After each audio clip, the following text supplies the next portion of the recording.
He hadn't touched me in 3 years, hadn't looked at me, hadn't greeted me in public, hadn't spoken my name in front of a single capo of the Santoro Familia.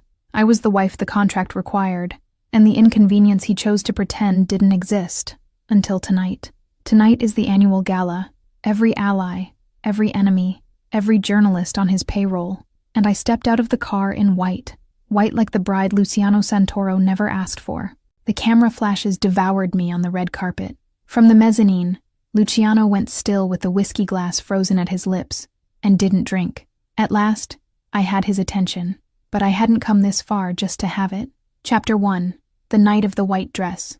The zipper climbed my spine and sealed itself at the top, and with it, something inside me clicked shut, irreversible, like a bolt driven to the last thread. The dress was white. The white of the bride Luciano Santoro never asked for. A plunging neckline that dropped 3 inches past what any wife of the head of New York's 5 families would risk at a public event. A train that pooled across the sweet floor like spilled milk. My hair down, sweeping over bare shoulders. The long diamond earrings he'd given me for our 2nd anniversary. Not out of love, but because the Familia's customs required a gift. 3 years. 3 years draped in black, swallowing words, sitting beside an empty chair at dinners, where every guest counted the seconds his seat stayed vacant. 3 years in a separate suite on the same floor, acting as though the connecting door was just a wall. 3 years wearing his surname like a brand, and never once catching his eyes when he moved through a room. For the first 6 months, I told myself it was reserve. For the next 6, I called it calculation. By the 2nd year, I was sure it was disdain. But in the 3rd, I stumbled onto a 4th explanation, one nobody inside that fortress had considered. And that revelation was the reason I now stood before the mirror, sewn into this dress. My reflection stared back, almost unrecognizable. Good. He wouldn't know me either. I picked up the crystal clutch, the red lipstick, the phone reserved exclusively for Fiamma. One deep breath, and I left the suite. The Santoro penthouse occupied the top 2 floors of an Upper East Side tower. The 42nd, the bedroom floor, was dead quiet. Luciano had left for the gala an hour ago, flanked by 2 armored escorts, without so much as tapping on my door. In 3 years, he never once had. I summoned the private elevator. The steel doors parted with a whisper, and I stepped inside, unhurried, watching myself in the mirrored wall as the numbers counted down to the basement garage. The doors slid open, and Orso was waiting. Orso Falcone, Luciano's personal shadow. 34, wide-shouldered, a pale scar bisecting his right eyebrow. In all the years I'd lived under that roof, he'd spoken fewer words to me than a stranger at a restaurant. His role was to drive, observe, and say nothing. But that night, standing beside the armored sedan, he did something I had never witnessed. His eyebrows lifted. "Mrs. Santoro?" he said, pulling the rear door open. His voice scraped out like steel on flint. "Orso." I slid in. He closed the door, circled the car, settled behind the wheel, and turned the engine over. Through the tinted glass, Manhattan broke apart into ribbons of gold light. The Hotel Verena sat in Midtown, 20 minutes away on a Saturday night. I leaned my temple against the window and let the memories unspool on their own. My 23rd birthday dinner.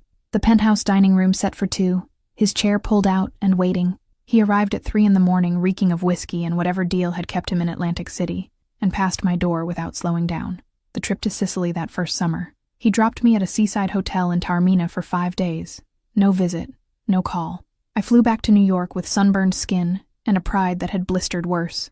The first gala, barely 3 months after the wedding. He presented me to 3 capos as Arturo D'Angelo's daughter, not his wife, not Caterina. I had swallowed every slight, because the contract my father signed demanded it, because the Santoro Familia demanded it, because I was 22 when I was handed over, and I'd convinced myself, somewhere deep down, that his silence was a strange form of shelter. Tonight, I stopped convincing myself. "Everything all right, ma'am?"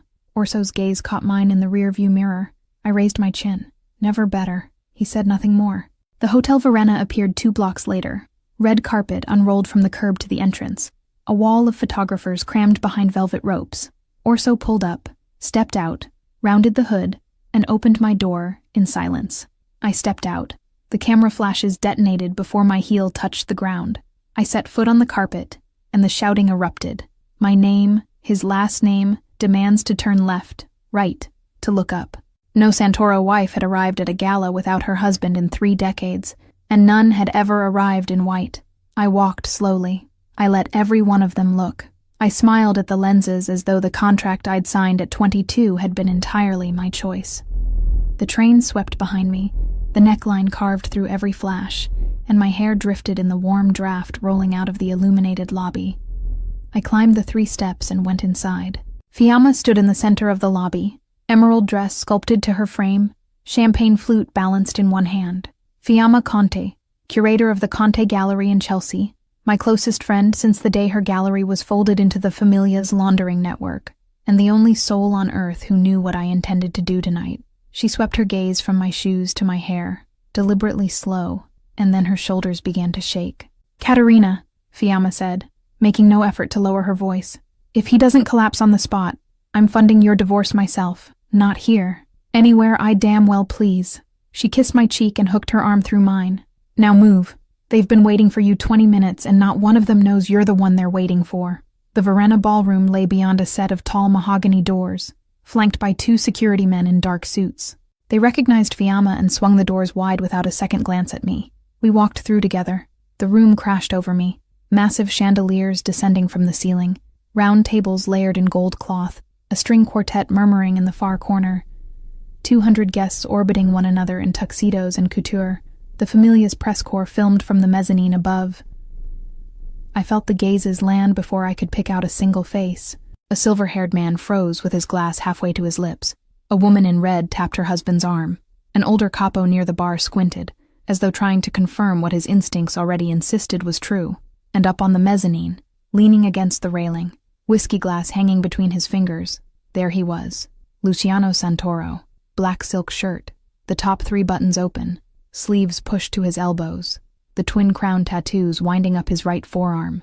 32 years old, the youngest boss the 5 families had ever seated, the man whose name I carried, and who, for 3 full years, had never once looked at me in a room full of people. He was mid-conversation with a capo, when a burst of light from the ballroom floor reached the mezzanine. His head turned on instinct, drawn by the glare. He saw me. I caught the exact second it happened. It was like watching a fracture split down a wall of iron. His jaw clenched. The conversation died mid-word. His hand began lifting the whiskey toward his mouth, a motion he must have repeated 100 times already that evening. But this time the glass halted, 2 centimeters from his lips, and stayed there. I held my ground in the center of the ballroom, my breath lodged somewhere between my throat and my collarbones, forcing my expression to surrender nothing. No smile, no shock, no quiet apology for the provocation of the dress. I hadn't come here to apologize. Fiamma's grip tightened on my arm. "He saw you," she murmured. "I know. Katerina, he's coming down." I lifted my chin and met his gaze head on. No flinch, no blink. Luciano set the glass on the railing without checking where it landed. He spoke a single clipped word to the capo at his side. Then he started toward the mezzanine staircase, with the unhurried stride of a man who has never needed to rush in his life. With every step he descended, the ballroom took notice.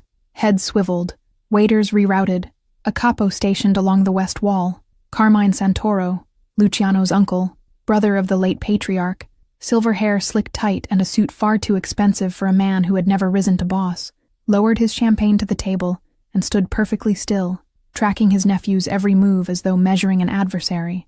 That wasn't the look of a relative. That was the look of a man studying an opponent. I memorized his face, memorized the exact expression. Then I brought my eyes back to Luciano, already halfway down. 15 steps. 10. 5. Fiamma released my arm and drifted toward the bar without a word, because Fiamma always knew when a scene called for 2 people, and not 3. Luciano reached the ballroom floor and crossed it toward me in a straight line. No detours, no greetings, no glance at anyone else. He didn't welcome me, didn't smile, didn't perform the obligatory husband's gesture the cameras expected. He simply walked up and stopped half a meter away, close enough for me to catch the cedar and the whiskey and the silk he had chosen without mentioning it to me. "Katerina," he said, voice low, contained, the sound of a man holding a storm behind his teeth. "Luciano, white. It's what I chose. Tonight. Tonight." His eyes traveled over my face, dropped to my shoulders, traced the neckline, followed the length of the dress to the train pooling behind me, and climbed back up. His jaw tightened twice during the journey. "Who drove you?" "Orso." "Under whose orders?" "Mine." He exhaled through his nose. a slow, heavy breath. And for the first time in 3 years, Luciano Santoro looked at me as though I were truly standing in front of him. We need to talk. We need to dance first. I tilted my chin toward the string quartet. You're in a room full of allies and enemies who just watched your wife walk in alone. If we leave now, you'll lose half the authority it took you 5 years to earn. He didn't blink, but the corner of his mouth shifted. A fraction. Almost a smile. Almost nothing at all. You planned everything. I had 3 years to plan. He extended his hand. It wasn't tenderness. It was a directive. Palm flat, fingers open, the tattooed forearm exposed to the elbow. If I took it, I was telling 200 people the Santoro marriage was more than a contract on paper. If I refused, I was declaring war on the dance floor. I placed my hand over his. His fingers closed around mine with a pressure that held nothing gentle. His wedding band, which I had never once seen him wear in public, dug into my skin. He drew me one step toward the center of the room, and on that step, rising from somewhere behind me near the bar, came Carmine Santoro's voice, pitched exactly loud enough to reach us. "Well, well," Carmine said, just clear enough for the nearest capos to hear. "Looks like my nephew finally remembered he has a wife." Luciano stopped. The entire ballroom stopped with him. His grip on my hand shifted. No longer possessive. Now a warning. His gaze climbed slowly across the room until it found his uncle, and what passed over Luciano's face in that instant was something no family portrait had ever recorded. Ice. Calculation. And beneath both, something deeper. Something I would only understand much later. Carmine smiled, raised his flute, and drank. Luciano brought his eyes back to me. "Stay close," he said, barely moving his lips. "When I call, you come. Don't leave Fiamma's side." "Why?" No answer. He pressed my hand one final time and guided me toward the bar. The quartet launched into a new piece. The camera flashes resumed. The ballroom started breathing again. But I had seen it. The look Luciano hurled at his uncle. The smile Carmine sent back. And I had walked into that gala carrying 2 names, one financial trail, and a secret that, if it reached the wrong table, would tear a man from his seat before Sunday dawned. One of those names was Carmine Santoro. Chapter 2. The color. He didn't want to see. We didn't dance. Luciano led me through the center of the ballroom with his fingers still locked around mine, walked right past the string quartet without slowing, and stopped at the bar. He positioned my elbow within Fiamma's line of sight and said exactly one thing: "Don't let her out of your view." Fiamma gave a single nod. No jokes this time. Luciano released my hand and crossed the ballroom in the opposite direction, heading toward Carmine, who had already gone back to laughing with 3 West Wing capos, as though his little comment had never left his mouth. "Caterina," Fiamma murmured, tilting her head toward my shoulder. What the hell was that? Carmine testing him. I noticed. So did everyone else. "Fiamma, listen to me." I lifted a champagne flute off a passing tray and turned it slowly between my fingers. "Luciano told me to stay by your side. If anyone approaches this bar, we move to the restroom together. You think something's... I'm not thinking anything. I'm following the first useful instruction he's given me in 3 years."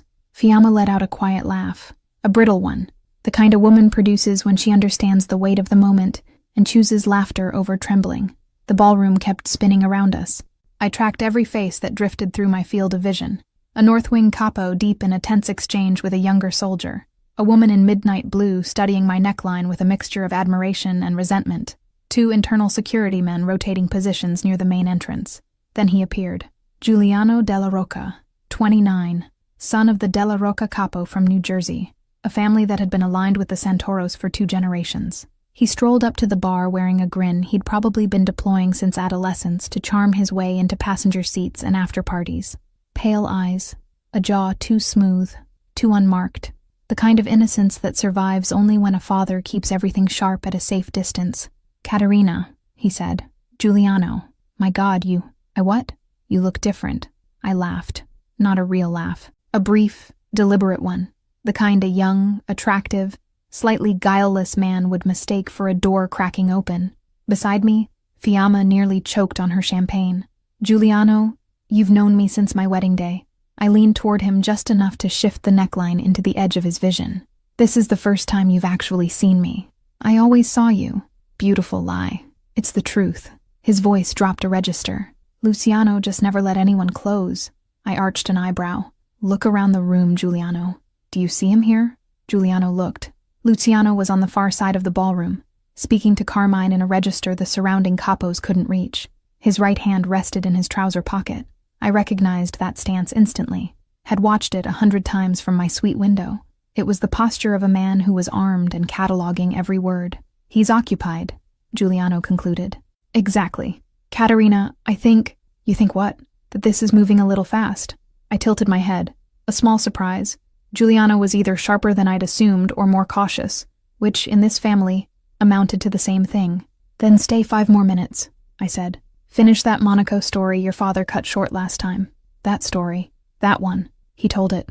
He gestured with his hands, laughed at his own punchline, leaned closer to murmur the part that would have gotten him in trouble. I smiled at the right moment, grazed his arm at the right moment, and let my fingers rest there a beat longer than etiquette permitted.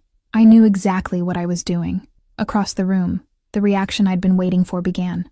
Luciano separated from his uncle with a decisive stride, cut through the floor on a diagonal, and moved toward me. No urgency on the surface, no glance at anyone, a straight line carved through 200 bodies. The ballroom noticed. Conversations didn't stop, but they dimmed. Heads followed his path in tiny, discreet rotations, as though no one wanted to admit they were watching. A waiter adjusted his route to avoid crossing Luciano's trajectory. Giuliano was still chuckling at his own anecdote when Luciano arrived. He stopped directly behind me. I felt his warmth before I felt his hand, that broad palm settling against the exposed skin at the center of my back, right where the dress left nothing between his fingers and my spine. A light touch. To anyone watching from across the room, perfectly husbandly. To me, it seared. Giuliano, Luciano said. His voice was low, nearly pleasant. Luciano. The color drained from Giuliano's face. Mrs. Santoro was just— My wife, Luciano interrupted, and those 2 words landed on the bar like a stone dropped into crystal. My wife is cold.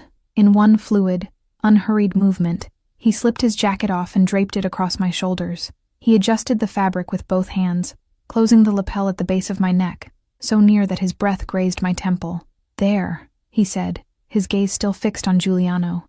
Better. Giuliano understood before the last syllable faded. He retreated half a step, lifted his glass in a feeble toast, and excused himself with the stiff politeness of a man who had just realized the floor beneath him was a trap door. Luciano's hand dropped to my elbow. Let's go, he said, low, his mouth close to my ear. Go where? The car. The party's barely started. Caterina. His fingers tightened around my elbow, enough force to make the courtesy feel like a threat. You're going to walk to that side door with me right now, or I carry you out in front of every person in this room. Choose. I gave him my best smile, the polished, practiced Santoro wife at a gala smile, refined across 3 years of performance. In my peripheral vision, Fiamma was biting the inside of her cheek and losing the battle against a grin. After you then, husband, I said, pitching my voice just loud enough for the 2 nearest tables. Luciano's expression didn't change, but his jaw did something I had never seen up close. It locked so tight the muscle beneath his ear twitched. He slid his grip down to my wrist, closed his fingers around it, and walked me toward the side exit, through a door I hadn't even known existed. The service corridor was narrow and flooded with harsh yellow light. 2 security men flattened themselves against the walls as we passed. Neither looked Luciano in the eye. We followed the corridor to a rear exit that opened onto an alley. The armored car was already waiting, Orso behind the wheel, engine idling, rear door open. Luciano guided me in by the waist, climbed in after me, and pulled the door shut. Go, he told Orso without turning his head. Orso pulled out before the seatbelt caught. The partition glass rose, sealing the back seat from the front, and the cabin light died, leaving only the shifting glow of shopfronts sliding across our faces. The car turned onto Park Avenue. I counted. 1, 2, 3, 10, 15 seconds of silence. 3 years, I said. Caterina. 3 years, Luciano. I shrugged his jacket off my shoulders and threw it onto the seat between us. 3 years without once looking at me in a room full of people. And tonight you walk up to the bar and say, my wife is cold. You know why I did that. I know why you did it tonight. I have no idea why you didn't do it the other 1,000 days. He turned his face toward me. Light from a storefront swept across his jaw and dissolved at the collar of his shirt. Do you understand what you did walking into that ballroom dressed like that? Perfectly. I shifted my body toward his. I did exactly what I needed you to see. Giuliano della Rocca is a boy. Giuliano della Rocca was the first man in that room to look at me in 3 years. That, Luciano said, his voice sinking lower. Was not a good thing, Katerina. Not for him. Not for you. Then you look. What? You. Look. At. Me. I hammered each word into the air between us. In public. As my husband. As the man who signed his name beside mine. Because if the problem was Giuliano looking, the answer was you looking first, Luciano. And you didn't. Not once. Not for 3 years. He went quiet. The car slipped into the short tunnel before the Park Avenue stretch. Lampposts strobed past the windows in a steady rhythm. You have no idea, he said, voice barely above a whisper, what I was protecting you from. Protecting me. I endured 3 years of humiliation believing I was being protected. I was a fool, Luciano. But not anymore. He turned all the way toward me. His hand reached my chin before I could retreat. You were never a fool, he said, and his voice had gone raw at the edges. You were mine. I was what? Mine. In a way you couldn't even bear to look at. He kissed me. It wasn't gentle. It was 3 years arriving all at once, late and violent. His mouth found mine as though he were shattering a rule he'd built around himself, and the taste of whiskey and something darker burned across my tongue. I fisted the collar of his shirt with one hand. The other was pinned beneath the jacket on the seat. He gripped my chin, then the back of my neck, and I felt the weight of his fingers tangling in my hair, as though letting go was the one thing he couldn't afford. The kiss lasted what it lasted. I pulled away first, not because I wanted to, because if I didn't stop now, I wouldn't be able to. No, I said, my breath in ruins.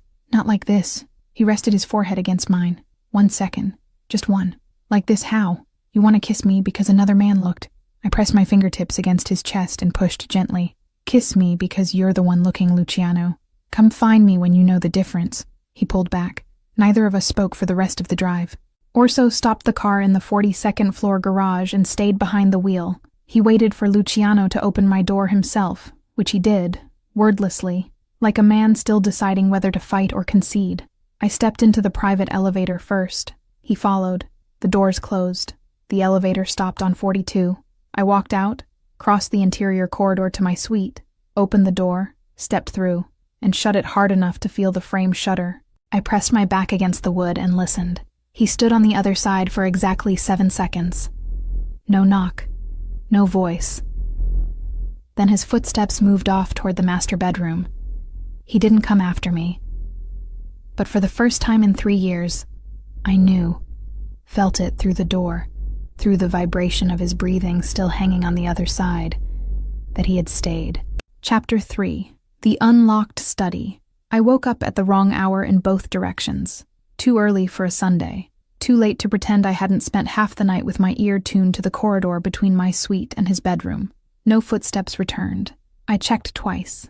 I took a long shower, dressed in light-tailored pants and a silk blouse that required no thought, twisted my hair into a low knot, and headed downstairs barefoot, sandals dangling from my fingers.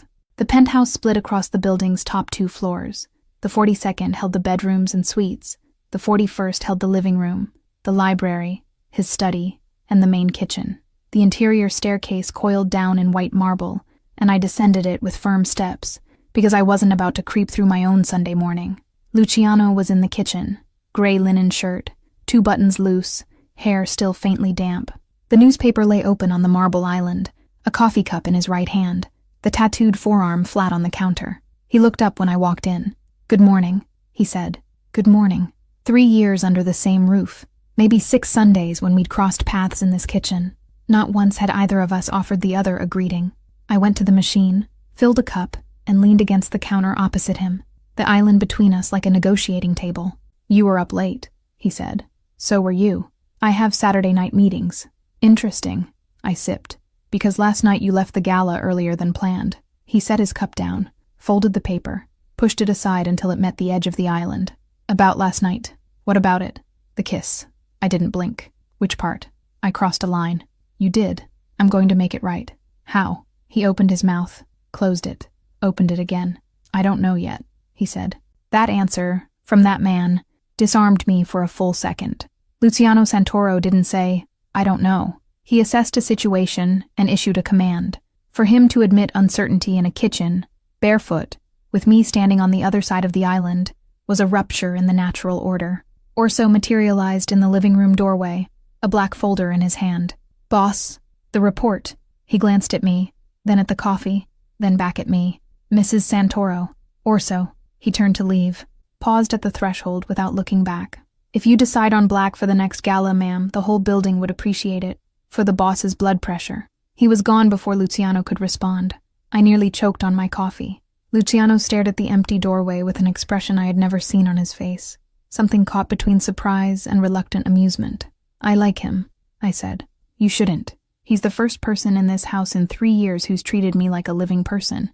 Luciano said nothing, but his jaw tightened in the exact same way it had at the gala, and I knew he'd absorbed every word and understood all of it. I finished my coffee in silence. As I turned to leave, he spoke again, eyes still fixed on the paper he was no longer reading. Katerina. Yes. Don't go down to the garage today without Orso. Why? He paused. Chose his word. Just give me that. I nodded slowly, climbed the marble stairs without answering, but I filed the request away intact, right alongside Carmine's name. Monday afternoon, the Conte Gallery in Chelsea smelled of fresh paint and Italian coffee. Fiamma was barefoot on a stool, adjusting a massive canvas by an Iranian painter she'd discovered the year before. If you're here to tell me what happened after Luciano hauled you out of the ballroom, she said without turning around. I've already opened a bottle. I am. Get off the stool, Fiamma. She climbed down, poured me a glass in the back room, shut the hallway door, and curled up across from me on the couch with her legs folded beneath her. Talk. I told her everything. The bar, Giuliano, the jacket, the car, the kiss, the slammed door. Fiamma listened without cutting in once. When I finished, she took a long sip and studied the ceiling. Katerina, she said, he's going to want you now. I know, and when he does, it's going to be a problem you're not ready for yet. I know, Fiamma, but I've been studying him for 3 years. Her eyes came back to me. What? I've been studying him.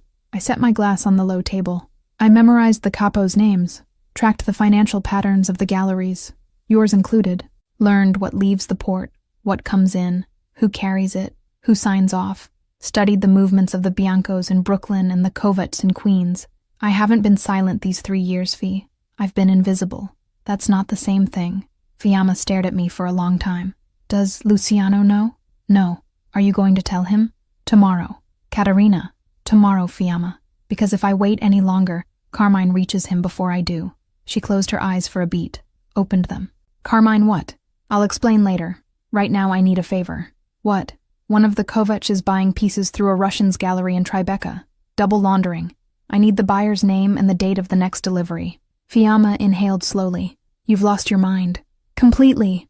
I can do it, she said. By Wednesday. Perfect. I walked out of the gallery feeling lighter than when I'd arrived. Took the subway uptown to the Upper East Side instead of using the car. A small act of defiance against the morning's request.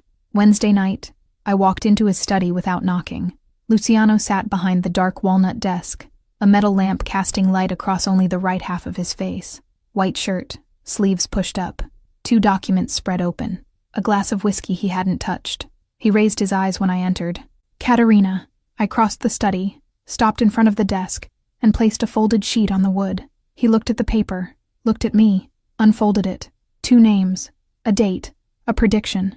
The Kovats are moving their shipment next Thursday. The inside man is Inspector Aaron Voss, Sector 4, overnight shift. Off-the-books payment routed through the Russian Levitsky's gallery in Tribeca, disguised as a canvas attributed to Morandi that never existed. Luciano read it twice. Then he lifted his gaze, slowly. How do you know this? I learned. Katerina. His voice dropped very low. How do you know this? I sat in the chair across from the desk, crossed my legs, reached for his untouched whiskey and drank half of it in one swallow. You haven't been locking your study for 3 years. What? Not always. Sometimes, when you came back from meetings in Atlantic City, you forgot. And I'd go in. You'd go in. I'd go in. Look. Read. Memorize. Put everything back exactly where it was. He rose slowly from the chair. Do you understand? He said, his voice compressed to a thin edge. What I'd do to any man in this organization who admitted what you just told me? I do. I set the glass on the desk. But I'm not a man in your organization. I'm your wife, and you handed me the keys to this study along with the ring. Luciano, you just never imagined I'd use both. He came around the desk, slow, deliberate, stopped in front of me, his legs nearly touching my knees. His cologne reached me before his hands did. Stand up. I stood. He placed one hand on my waist, the other on my jaw, tilted my face up to the level of his mouth, and held there, 2 centimeters apart. his breath mingling with mine without making contact. "I was going to kiss you right now," Luciano said, barely above a whisper. "Sweep you across this desk, send Orso home, and make up for 3 years in a single afternoon. But you handed me that paper and now I can't. You know why? I didn't blink. Because if I kiss you after you give me 2 names and a date, you'll believe I stayed because of this. And you'll always believe it, Katerina. Every time I touch you for the next 50 years. His hand released my jaw before my mouth could form an answer. He closed his eyes for a second. When they opened, something new lived in them. Something I only fully understood later. Something that resembled fear, but not for himself. "And because," he said, "now I have to decide what to do with a wife who knows more than half my capos. And I still can't tell, Katerina, whether what I want is to protect you or lock you away." He let go, stepped back, picked up the paper, folded it carefully, and slid it into his shirt pocket, over his chest. Then he looked at me with an expression I'd never seen on his face before. "Friday, you're coming with me," he said. "Where?" "Atlantic City." And before I could ask another question, he'd crossed the study and disappeared through the far door, leaving behind the whiskey, the lamp still burning, and the empty space where the woman who had just surrendered the advantage of being underestimated had been standing. Thursday arrived before my mind did. 3 hours of sleep, maybe 4. I'd dreamed of his voice hovering 2 centimeters from my mouth saying 50 years, and woke with the phrase sealed against the roof of my mouth like a stain that wouldn't lift. I showered, pulled on linen pants and a sleeveless blouse, and went down to the kitchen with wet hair dripping onto the fabric. Luciano was at the island. White shirt, 2 buttons undone. The same newspaper he hadn't been reading on Sunday, open to the same page. He didn't look up. "Good morning?" "Good morning." I went to the coffee machine, filled a cup, turned toward the island, and stopped. The chair on my side of the counter had been pulled out. On the marble, in the exact spot where I always rested my hands while I drank, sat a small porcelain plate holding 2 handfuls of fresh almonds in their brown skins, a tiny spoon beside it. I looked at the plate, looked at him. "You never knew I eat those in the morning." "I know more than you think, Katerina." He turned a page, still not looking at me. "I just didn't feel like acting on what I knew until yesterday." I sat down, picked up an almond, peeled it with my thumbnail, bit half of it, held the other half between my fingers, testing him without watching to see if he noticed the test. He didn't turn the page. His hand, flat on the paper, contracted by a centimeter. "Planning to stare at that paper without reading it much longer? Until you finish your coffee." "Why?" "Because if I look up right now, we're not making it to Atlantic City tomorrow." I chewed the other half slowly, finished the coffee. When I stood, the chair scraped against the marble, and I heard, because he'd already heard, the shift in his breathing. "Luciano." "Yeah, that rule you set last night in the study." I rested my fingertips on the far edge of the marble, opposite his. "How long does it hold? Until I can look at you without feeling like I'm the one collecting a debt. And how am I supposed to know when that moment arrives?" "You'll know, Katerina. You were the only person in this house for 3 years who could read me when I wasn't saying a word." I left the kitchen before he raised his eyes. I climbed the marble stairs with steady steps, and only when I reached the 42nd floor did I notice my hand trembling at the wrist. It wasn't fear. It was fear's opposite. It was my body registering that it had been seen. I spent the whole morning on the phone with Fiamma. She'd closed the gallery for 2 days to handle a delivery in Miami and was calling from a plane, sounding like a woman pretending she wasn't hungover. "Kata, tell me what he did in the study. He said he wasn't going to kiss me. He said. And you believed him?" I respected it. Fiamma laughed on the other end, a laugh full of teeth. "That's worse." She coughed, swallowed something. "Kata, men like him, when they set a rule for themselves, they're warning you they're going to shatter it. The rule is the announcement. Understand?" I understood this morning in the kitchen. What happened in the kitchen? He set out almonds on a plate before I came down. 3 seconds of silence. Then Fiamma whispered, with a reverence only she could pull off without a trace of irony. "You're finished, Katerina." "I know." "So is he." "I know." "Good. Don't do anything reckless until I'm back Monday. I want to witness the funeral in person." I hung up. I stood in front of my bedroom mirror for a stretch of time I couldn't measure, and then I did the most provocative thing I could think of on a Thursday afternoon. I swapped the blouse for a silk slip, layered a white linen shirt over it that fell past mid-thigh, and put nothing on underneath. Grabbed a book from my nightstand that I hadn't touched in 8 months. Went down to the 41st floor library. I knew he was there. Luciano's library occupied the east wing of the 41st floor. 3 walls of walnut shelves reaching the ceiling, a dark green leather sofa, 2 armchairs angled toward a window overlooking Park Avenue. It smelled like aged paper and some kind of wood I'd never learned to identify. He was in the right-hand chair, a folder open in his lap, black-framed reading glasses I'd never seen on his face. Luciano didn't wear glasses. Luciano had flawless vision and held younger soldiers accountable when they washed out of the academy's eye exam. I stopped in the doorway. Since when? He didn't lift his head. Always. I just don't put them on in front of people I haven't decided to know yet. And me? The only one. He turned a page. Didn't look up. I crossed the library barefoot and settled into the left-hand chair, the book in my lap. 10 minutes of silence. The afternoon light entered at a low angle, and I felt his gaze pass over the book I was pretending to read roughly every 2 minutes. It never quite reached my face. The glasses helped. They gave his eyes permission to drop a millimeter before they met mine, and it was inside that millimeter that he actually looked at me. I crossed my legs. The hem of the shirt rode up about 3 fingers. He turned a page in the folder with sudden force. Katerina, yeah, if you're trying something, I should let you know it's working. I'm not trying anything. You crossed your legs. I crossed my legs. Women do that. He finally removed the glasses, set them on the folder, looked at me. It was a different look from the study. Yesterday had been pressure. Today was restraint, as though he were gripping a leash with both hands and telling me, silently, that the grip was still holding. Why did you come down here? I always read here. In 3 years? I came 3 times. You were never home. Why today, when I am? I closed the book and rested it on the arm of the chair. The movement shifted the shirt up another finger, and this time I didn't fix it. Because I want to watch you break your own rule, Luciano. I looked him straight in the eye. Not because I need to, because I want to see how long you can hold something you chose to hold. He leaned his head against the back of the chair, drew a long breath. I can hold longer than you think, Katerina. Prove it. You're playing with fire. I've been married to fire for 3 years, Luciano. The only thing that's changed is that now the fire has a name. He laughed.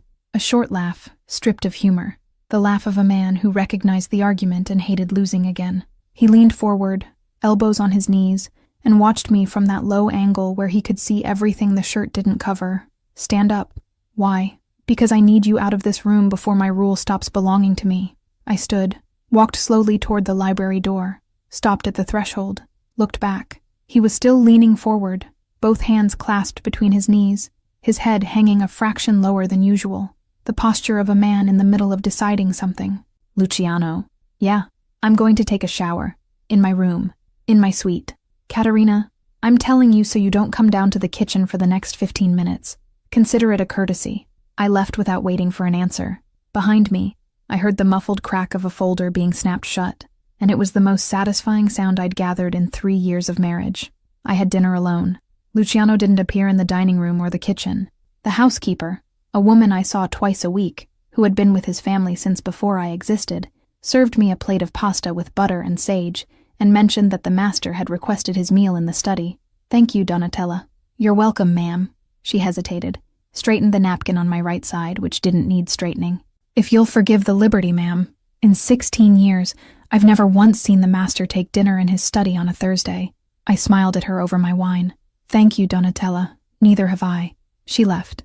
I finished dinner without rushing, drank 2 glasses, climbed to the 42nd floor by the interior staircase, barefoot, hair still damp from the afternoon shower, and stopped in the hallway that separated my suite from his bedroom. His door was closed, light on beneath it. The study door downstairs was also closed. I'd passed it on the way up. Light beneath that one, too. 2 shut doors in the same building, 2 men behind them, and it was the same man.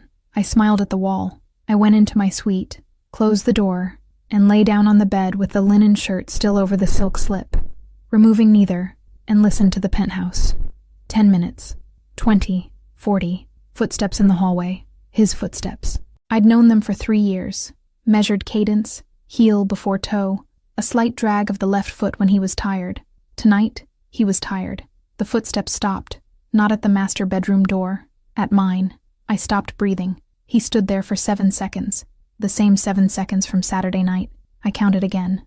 1, 2, 3, 4, 5, 6, 7. On the 8th, the hallway floor creaked. He shifted his weight. I heard him breathe on the other side of the door. Deep, controlled, the breathing of a man counting something down inside himself, then the softer sound of an object being set on the floor. and the footsteps walked away. The master bedroom door opened, closed. The light went off. I waited 2 full minutes before I moved, went to the door, opened it slowly. On the hallway rug, leaning against the jamb, was the book I'd left in the library that afternoon. On top of the book, a sheet of paper folded in half. I picked it up, recognized his handwriting before I read a single word. The uneven letters, half in capitals, slightly rushed at the ends, the handwriting of a man who rarely wrote by hand because he had others sign things in his name. You forgot it. I read to the end of the chapter where you stopped. Tomorrow at 10, on the helipad. Try to sleep.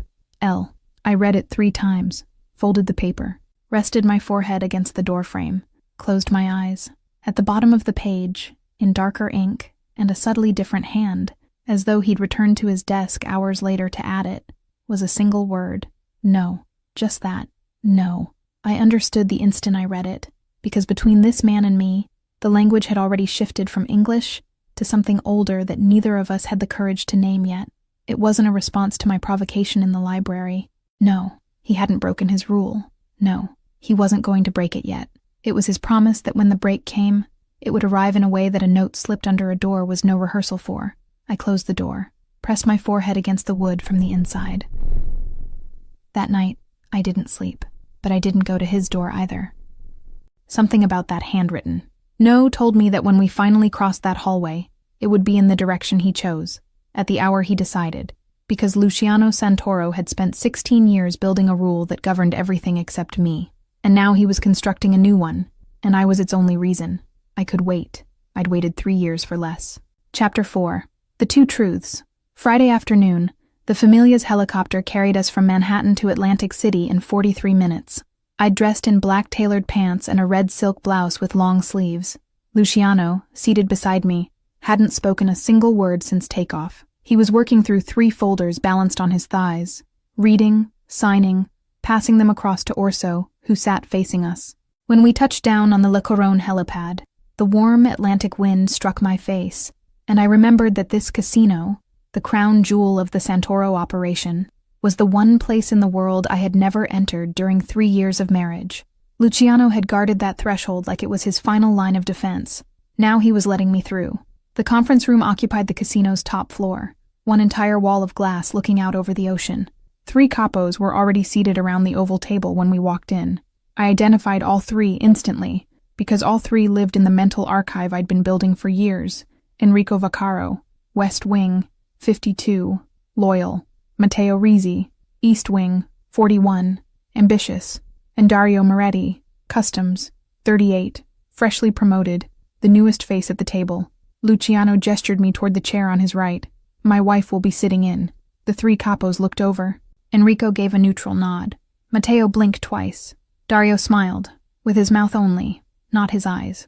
I filed that smile. The meeting ran an hour and 20 minutes. They covered casino figures, 2 new soldiers in line for initiation, a port shipment problem Matteo had handled on Wednesday. I listened, catalogued everything in silence, said nothing. Dario talked too much, not in an obvious way, in a polished, well-placed way, but he answered before answering was necessary. Defended positions no one had attacked, offered explanations to questions nobody raised. That's a tell. When the meeting ended, Luciano brought me to his private office inside the casino, closed the door and asked, "Well, Dario?" He didn't look surprised, but his jaw locked again. "You're sure?" "Certain." He volunteered 3 explanations no one asked for. He glanced at the door twice when the port came up. He didn't drink from the water Matteo poured, but he drank when Enrico brought a fresh one later. "You're saying he doesn't trust Matteo?" "I'm saying he doesn't trust Matteo, but has some kind of arrangement with Enrico. That's if Enrico is aware. If he isn't, Dario is using him as cover." Luciano studied me for a long time. Longer than the look in the Manhattan study. "You learn fast," he said. "I learned 3 years ago, Luciano. Nobody thought to ask." He exhaled slowly. "We're going back to New York." The return flight was different. Luciano sat by the window, his back to Orso, and extended his hand toward mine without looking. I placed mine inside it. His fingers closed and didn't release until the aircraft settled on the Upper East Side helipad. The penthouse, when we stepped inside, smelled of jasmine, the flowers Fiamma had sent on Wednesday, which I'd left in the foyer. He didn't go to his study. He took my hand again, led me up the interior staircase to the 42nd floor, and opened a door I had never opened in 3 years of living there, the master bedroom door. But we didn't go in. He guided me down the interior hallway, past the opposite door, and out onto the 42nd floor terrace. New York unfolded before me like a breathing map. Central Park on the right, the East River on the left, Midtown's towers blazing yellow against the darkened sky. "I've never been up here," I said. "I know. You never invited me." "I know." He leaned against the railing, pulled a cigarette from a pocket I hadn't known held cigarettes, lit it, took one drag, and crushed it against the wall, as though the need had died halfway through the gesture. "I was 17, he said, not looking at me. I stayed quiet. "My mother's name was Katerina. The old spelling. It sounded almost the same as yours. That landed in a place I hadn't braced for. She died in a house in Queens. One of my father's enemies discovered that he loved her. Not liked her, not respected her, not tolerated her. Loved her. That was actionable intelligence. My father never grasped that showing the full measure of what he felt was the same as writing her address on a slip of paper and sliding it into an enemy's pocket. Luciano. I was in the house that night. He looked at me for the first time since he'd started talking. His eyes were dry, but there was a gravity in them I'd never encountered. I was in the upstairs bedroom. I heard the door, heard my mother's voice, heard her say my name 3 times, telling me not to come down. I didn't come down. You were 17. I was 17, and I made 2 promises that night, that I'd find the man who gave the order, and that I would never let anyone discover I loved someone. I couldn't speak for a moment. Luciano breathed deeply, looked out toward Central Park. For 15 years I hunted on the wrong side of the city. Bianco's, Kovats, names my father had left on lists of enemies. Last year I realized I'd been searching too far away. The name was inside the house, inside the surname I carry. Since then, I've been waiting for a mistake I could bring to the table without splitting the familia in half. And the mistake came. It came through you. He looked at me. That's the reason. The 3 years. It wasn't contempt, Katerina. It was the only method I knew to keep from repeating on my floor what my father did on his. You left me alone. I know. You left me believing I was invisible, because you didn't want me. I know. Luciano. I took his face in both hands and forced his gaze to meet mine. Being invisible didn't protect me. It only isolated me. And one of your enemies noticed. Mistook me for furniture and started moving me. He frowned. Who? We'll talk about it when I have my father's dossier. Katerina. Tomorrow. I released his face. I'll explain tomorrow. He caught my wrist, drew me to him, didn't kiss me, pressed his forehead against mine and stayed there, breathing alongside me. I'm not going to lose you, he said. You haven't had me yet. He laughed. A brief, soundless laugh. The laugh of a man who recognized the argument and conceded the point. I slept in my suite that night. I didn't know it then, but it was the last time. Saturday afternoon, I went to see my father. Don Arturo D'Angelo's home sat on East 74th, 20 minutes from the penthouse. Orso drove. The housekeeper met me at the door. My father was in his library, settled in the armchair he'd claimed since retirement. 68 years old, white hair, the jade ring on his left hand, the consigliere's ring that had replaced the Don's ring 3 years earlier. My girl, father. He stood. Embraced me. Let go. You know why I'm here. I've had the package ready for 8 months. Why didn't you give it to me? He rested his hand on the arm of the chair before answering. Because anyone who accuses a Don's blood has to deliver the proof at the right time, through the right hands. If I'd gone to Luciano 8 months ago with that paper, I would have looked like a retired consigliere trying to destroy the boss's uncle to benefit his own daughter. That's how the whole table would have read it. Do you understand what that would have done to your marriage? I do. There was something else. He walked to the library table, unlocked a drawer with a key, and withdrew a brown folder. The first irregularity I found was small. 200,000. 1 gallery. 1 name. Could have been ordinary theft. I needed to watch the pattern harden into a conspiracy. By month 7, Aaron Voss's name surfaced for the 3rd time. That's when it stopped being theft and became what it is. I was waiting for you, Kata. I knew that sooner or later you'd knock on this door. He handed me the folder. I sat in the armchair beside his and opened it. Internal financial movements within the Santoro Familia. Minor diversions at the start, concentrated in 3 Chelsea galleries. A pattern that expanded over 8 months. Every diversion cross-signed with the digital authorization of a single capo. Carmine Santoro. He's stealing, I said. He's buying. Buying what? Loyalty. I looked at my father. How many? 3 capos at minimum. Plus, the port inspector Luciano believes is the Kovac's informant, Aaron Voss. His eyebrows rose. You know the name. I know a lot of things, Father. Don Arturo smiled. A small, worn smile. The smile of an old man recognizing in his daughter something that had slipped past him for years. Cara, he said. One last thing. What? Be careful with what Luciano inherited from his mother, not just from his father. Meaning? I'll explain another time. Right now, take the package to him. Tonight. I stood, tucked the folder under my arm, kissed my father's forehead, left. Orso's car pulled into the penthouse garage at 9:23. On the way back, Orso had spotted the same black sedan in his mirror twice, once pulling out from East 74th, once 3 blocks from the garage. He didn't mention it. He committed the plate to memory, as he did with everything, and kept driving. The private elevator was down for maintenance. Orso called the service elevator, the one running up the building's east side, with direct access to the 42nd floor hallway. I'll ride up with you, ma'am. Park the car in the spot first. If it stays in the loading zone, the front desk charges a fine. I'll go ahead, Orso. 2 minutes. His phone rang before he could argue. He checked the screen, Luciano's name, and answered with his jaw already tight. I stepped into the elevator before the call ended. The doors closed between us, and I rode up alone, the brown folder pressed to my chest, a faint dizziness in my fingers that I blamed on exhaustion.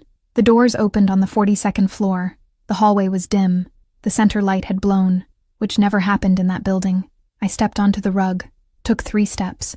3 men emerged from the emergency stairwell door on my left, 1 behind, 2 in front, black suits, black cloth masks, armed. The folder, the one in front said, "And you come with us." No screaming. I didn't scream. The gun Luciano had made me carry in my bag during the first year of marriage, the one I'd never stopped practicing with at the family's private range on Saturday mornings, was in my hand before my mind finished processing the command. I fired twice. The first man dropped. The second shouted. The third returned fire and missed my head by 6 inches. The round tore a chunk from the picture frame behind me. I fired again. The second one went down. The third bolted for the stairwell door, slammed it behind him, and vanished. I stood there, on my feet, folder on the floor, gun in my hand, blood, not mine, splattered across the right sleeve of the red blouse, which wasn't red anymore. It was something worse. The private elevator unlocked behind me and opened. Luciano came running out. He saw me, upright, streaked with blood, the gun hanging from fingertips that had started shaking without my consent. He saw the 2 bodies in the hallway, the brown folder on the floor, the stairwell door still ajar where the third man had fled, and for the first time in 3 years, I watched the color drain entirely from Luciano Santoro's face. He crossed the hallway in 3 strides and seized me by the waist, pulled me against his chest, drove his hand into my hair, and pressed my head against the collar of his shirt, murmuring something I couldn't decipher, and which, I learned later, was my name, repeated 3 times. Chapter 5. Her name in his mouth. He carried me down the hallway in his arms. I told him I could walk. He didn't respond. He slid one arm beneath my knees, the other across my back, lifted me off the ground, and brought me down the dim corridor to the master bedroom door, the door I hadn't crossed in 3 years of marriage. He kicked it open, set me on the edge of the bed. "Don't leave this room, Luciano. Don't leave this room, Caterina." He walked out. I heard his voice in the hallway, orders to Orso, to building security, to someone on the phone. 2 minutes later, he returned with a first aid kit, a damp cloth, and his jaw set at an angle that looked less like an expression and more like something fractured. He knelt on the rug in front of me, took the cloth, lifted my right arm with the gentleness of a man handling something fragile, and began wiping away the blood that wasn't mine. That's when the trembling started. Not a violent shake. A fine vibration in the fingers, the kind a glass can still conceal. Luciano paused, looked at my hand, said nothing, kept going. Wrist, forearm, the crease of the elbow, the sleeve of the blouse which refused to come clean, my neck, where a streak of blood marked the path the third man's shot had traced too close. The first one, the one who dropped first. How old had he been? I hadn't thought about it in the hallway. I thought about it now, with Luciano holding my wrist. 30, maybe 35, maybe he had a wife, a son, a mother who would call him tomorrow and never understand why the phone kept ringing. My stomach lurched. "Bathroom," I said. Luciano didn't ask. He lifted me, guided me to the door at the back of the room, and held my hair while I emptied everything. The champagne from earlier, the afternoon tea, 2 days of silence I hadn't realized I'd been swallowing. He didn't speak, didn't touch me beyond my hair. He just stayed. When it was over, he soaked a face towel in cold water and pressed it across my forehead, my lips, the curve of my nape. He brought me back to the edge of the bed. He went to the closet, pulled out one of his silk shirts, and returned. "Take it off. Luciano, I'm not looking. Just take it off." I peeled away the ruined blouse, put on his shirt, which fell to mid-thigh. He sealed my blouse inside a plastic bag that had materialized in the hallway. I hadn't seen who brought it. Then he sat beside me on the bed, not touching, eyes fixed on the opposite wall. "The third one got away," he said. "I know. Orso went after him. Will he find him?" "He will." 2 minutes of silence. He didn't look at me. I didn't look at him. "I failed you," Luciano said, low. "Luciano, I kept you invisible to protect you, and invisibility is exactly what left you alone in a hallway with 3 armed men. I was wrong, Katerina. I was wrong for 3 years." I placed my hand over his. "We can talk tomorrow. We talk now. We sleep first." He looked at me. "Sleep here." "Here where?" "In this bed. With me. Dressed. Beside me. I won't touch you, Katerina. I'm not leaving you in a separate room tonight." I nodded. He turned off the lights one by one, removed his shoes, lay down on his side, fully dressed, on top of the duvet.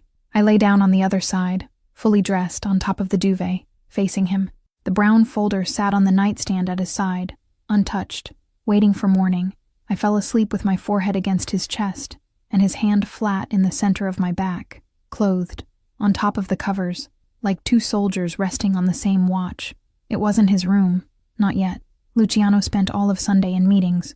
I stayed at the penthouse with Orso, who had returned at dawn wearing the expression of a man who'd located the third man and resolved the matter.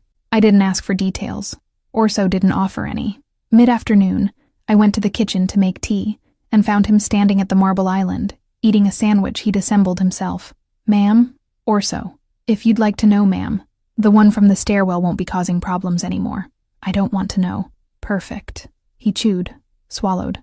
"One more thing." "What?" He looked at me with a gravity I'd never seen on his face. "If you're going to keep shooting men in the hallway, ma'am, I'll need advance notice so I can put the good linens in storage." I laughed. For the first time in a week, I laughed from the pit of my stomach. Orso didn't smile, but the left corner of his mouth shifted 0.5 millimeter, which for that man was the equivalent of doubling over. "Thank you, Orso." "You're welcome, ma'am." He walked out of the kitchen. I stood there with the tea in my hands and the first real stillness I'd felt in days. Monday afternoon, the Familia's conference room was on the building's 40th floor, 1 level below the penthouse, accessible by its own interior elevator, restricted to Luciano, the capos, and the 3 soldiers of the main detail. Luciano summoned me at 3. I came down dressed in black pants, black silk blouse, the long diamond earrings, because I wanted the room to understand I was there as a wife, not a witness. When the elevator doors opened, the room was already full. 16 capos around the rectangular table, Orso stationed against the east wall, Luciano seated at the head, the brown folder open before him, Carmine Santoro in the chair to his right, wearing a gray suit and the faint smile of a man who still believed he was beyond reach. Luciano pointed me to the chair on his left. I sat. Carmine raised an eyebrow. "Luciano," he said, in the tone of a man performing a favor by speaking first. "You've never brought a wife to the table. Today I have." "Why?" "Because today we're going to settle something, Uncle, and I want her to see it." The room's breathing changed. Some capos exchanged glances. 2 folded their hands on the table. Orso didn't move. Luciano opened the folder. "Aaron Voss," he read. "Port Inspector, Sector 4, overnight shift. Off-the-books payment of $250,000 into his daughter's account, deposited in 4 installments over 8 months. Source of the funds, a canvas attributed to Morandi, sold through the Levitsky Gallery in Tribeca at 30 times above estimate. The Levitsky Gallery is a Kovac front. The internal authorization within the Familia to overlook the transaction carries a digital signature." He turned the page toward Carmine. "Yours." He let the word settle. Inspector Voss was arrested Thursday on his shift, taking receipt of the Kovac's shipment in Sector 4. Capo Matteo Rizzi ran the operation on my orders. The cargo is in my warehouse. The Kovacs don't yet know what they've lost. The entire table went still. Carmine laughed. A dry, clipped sound. The laugh of a man who'd spent 8 months rehearsing his defense while believing the trail was buried. "Luciano, this is a misunderstanding. You have 30 seconds to convince me. That document was forged. By Consigliere D'Angelo?" Carmine's eyes shifted to me. That was his mistake. His gaze lingered a second longer than it should have, and in that second, the small smile dissolved from his face, replaced by something that bordered on contempt. I held his stare without blinking. "You're using her," Carmine said to Luciano. "You're using a 25-year-old girl to justify a coup inside your own familia." Luciano rose slowly. "Caterina," he said without looking at me, "tell Uncle Carmine what you found in the penthouse hallway Saturday night." I stood. "3 men," I said. "Black suits. Masks. They told me to hand over a folder and come with them without screaming. I killed 2. Orso caught the 3rd on the street 2 hours later." Luciano looked at Orso. Orso nodded. "The 3rd," Orso said, "was a soldier from the West Wing, hired out of Capo Carmine's personal funds to transport Mrs. Santoro to a house in Jersey. The confession is recorded." Carmine shoved his chair back. "Luciano, this is—" Luciano drew the gun from inside his jacket. It wasn't a rushed motion. It was the precise, measured motion of a man who had rehearsed that instant for 16 years, since the night his mother died in Queens, since the day he understood his uncle had coveted the seat his entire life. "You ordered my mother killed," Luciano said. His voice was barely a whisper. "I found out last year. I was waiting for clean proof." Carmine went white. "You ordered an attack on my wife," Luciano continued. "In my building, on my floor, using men who carry my last name. Luciano, you lost, Uncle." He fired once. Carmine fell backward with the chair. The table didn't move. The capos didn't move. Orso, against the wall, closed his eyes for a single second, the kind of eye-closing a soldier performs when an order he's waited years for finally lands. Luciano holstered the gun. He crossed the room and stopped at my side, took my hand in front of the 16 capos. "This is my wife," he said, in the voice that fills a room without needing to rise. "Caterina D'Angelo Santoro, daughter of Consigliere D'Angelo, owner of what remains of my name after today. Anyone who directs a hard look at her answers to me, and what I just did to my own blood proves I don't make exceptions for family." 16 heads lowered. Orso opened the door. Luciano led me out of the room with his hand sealed around mine, his wedding ring pressing into my skin, the brown folder tucked under his other arm, his uncle's body still on the floor in the room behind us. In the elevator, he didn't let go of my hand. On the 42nd floor, he crossed the hallway with me, past my suite door without opening it, and stopped at the master bedroom door. He opened it, looked at me. "Come in," Luciano said. This time, come in. Chapter 6. The first room I went in. Luciano's bedroom held the full height of the 42nd floor ceiling, a wide bed dressed in dark sheets, an entire wall of glass overlooking Central Park, and a single bronze lamp glowing on the right-hand nightstand. It smelled of cedar, of his skin, and of something older I couldn't place. He closed the door behind me. He stood at the foot of the bed, white shirt parted at the top 3 buttons, the twin crown tattoos winding up his right forearm, sleeves still pushed to the elbows from the meeting downstairs. I walked to him. Neither of us asked anything. I laid my open palm against his chest, over his heart, and felt the rhythm beneath the fabric. He placed his hand on my waist, broad palm, thumb pressing the lowest rib, fingers spread as though measuring something he'd imagined dozens of times without ever having permission to follow through. 3 years, I said. 3 years, he echoed. Then there's no rush. None. He kissed me. It was nothing like the kiss in the car. That one had been 3 years arriving late. This one was 3 years arriving exactly when they were supposed to. His mouth found mine without urgency, without show. The kiss of a man who had understood that this body in front of him was his, not because a contract declared it, but because I had chosen it to be. His shirt dropped to the rug. Mine followed. He lifted me and carried me to the bed as if I weighed nothing, laid me down in the center of the dark sheet, knelt between my legs, and held there, watching me with an intensity that made me forget I needed air. "What is it?" I whispered. "I want to memorize your face." "Why?" "So I never forget again that I almost lost you to pride." He leaned down. His mouth traced a path along my neck, across my chest, over the ridge of my collarbone, down the line of my sternum. I gripped the sheet with my right hand when his mouth passed my navel and kept descending. His sounds were low. So were mine. The room breathed alongside us. When he rose back up, his body met the full length of mine, and for the first time I felt his weight settle over me. Not crushing, deliberate. A weight that said, "I'm here, I'm staying, I'm not going to bury you under another silence." "Luciano." "Yeah." Slow, slow. He entered me in a movement that stretched longer than I thought a movement like that could stretch. I gasped. He stopped, waited. When I nodded, he continued. No rush, no performance. Nothing left to prove. The rhythm was slow and then deep, then slow again, and his fingers found mine on the sheet and locked together. His name left my mouth. Mine left his. Caterina. Luciano. Caterina. 3 times. 3 years reconciled in 3 syllables, his voice fracturing on the last. His body moved deeper, more urgent. Mine answered without instruction. I arched. He anchored my hip with his free hand, and the entire world of the apartment, Central Park behind the glass, the city burning with light, the hallway still haunted by blood from the night before, vanished into a moment no clock could hold. I broke first. He followed seconds later, forehead sealed to mine, body drawn tight in one final thrust, and a low sound he tried to contain and couldn't. We lay still, breathing returning, the beat of his heart against my chest returning, the awareness of his weight on mine settling back into what it had been before the surrender and becoming irrevocably something new. He rested his forehead against mine. No more separate rooms, Luciano said. No more silence, I said. He smiled. I had never seen that smile before, and I realized in that instant that perhaps no one in that man's entire life had ever seen it either. I fell asleep with his hand resting in the center of my chest, and he slept with his forehead pressed to my shoulder, in a posture that belonged neither to a Mafia boss nor to an armed man. It was the posture of someone who, for the first time in 16 years, had stopped watching the door. I didn't know that night that peace was a gesture he'd unlearned 16 years ago, and that forgotten gestures, when they resurface, carry other things with them. But that was Luciano Santoro's last thought before sleep took him, and my father's first thought when he handed me the folder on Saturday, and the sentence he'd held behind his teeth without explaining. That night I didn't ask. I slept with his breath on my shoulder and let whatever he'd inherited from his mother wait one more night. He was finally sleeping next to me.